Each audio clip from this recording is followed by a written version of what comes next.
how do you separate the business side and still be a fan and find out other stuff from other companies? Wow, that's an amazing film, and I wish we would have got that. I struggle with that all the time. Like there was a couple films in particular that I wanted to buy so badly, and then we'd gotten to go ahead from the CEO, and it broke my heart when I read that another company had picked it up.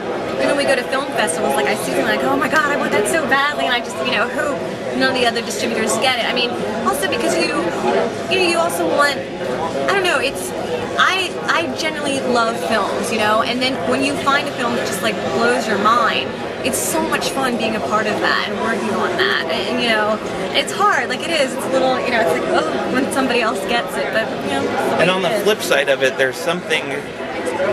Unfortunately, the downside of doing this for work is that sometimes it gets a little much. Because you're not watching movies sometimes because you love it. You're watching movies because you have to watch them. And that's what, when you find a good one, that is what makes it so much more special, because you got to kiss a lot of frogs before you find the prince. And we've had to watch a lot of really movies because it's our job to watch new movies. And sometimes you see some of them and you're like, oh my god, I can't believe we just sat through that for an hour and a half. And I mean, there's sometimes where it's kind of the fun is taken out of it a little bit. I mean, sometimes when you have to watch so many, you get kind of burned out. But what you're saying, but then like you say, when you find that one that is just that blows your mind, it's like, oh my god, it's so worth it. You know what I mean? Like it makes all those frogs. Yeah, and so and I really do. I get excited about people's films that aren't ours sometimes. I mean, other people put out good stuff. I mean. I just saw Black Dynamite. That was hilarious. And that's not ours. I mean, Let the Right One In was an amazing movie. I mean, there's a lot of really good stuff out there, and I want to sort of cheerlead for any good films, not just ours, because there's so many bad movies out there that get that get huge distribution.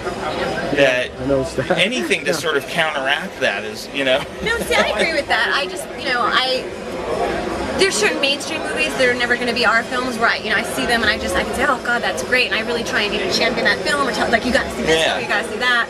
But it is something where, at least for me personally, where we have a shot at getting it and then we don't end up with it. Oh yeah, that's a bummer. That's horrible. Yeah. But I everything else you're saying, I totally agree with. Yeah, it's but it happens. Like there's been movies, and it's funny because there's like obscure things that we talk about inside the office that are like, we should do this, but we should also do this, and it's something that you wouldn't think anyone else would think about, and then get the press release saying so-and-so just picked this up and this other one, and you're like, oh my god, were they bugging us or what? Like we made the little joke that they must have like little bugs in our office and they're spying on us, because we're literally having that conversation. Yeah. And just to the detail that they did it. Yeah, it was kind of funny.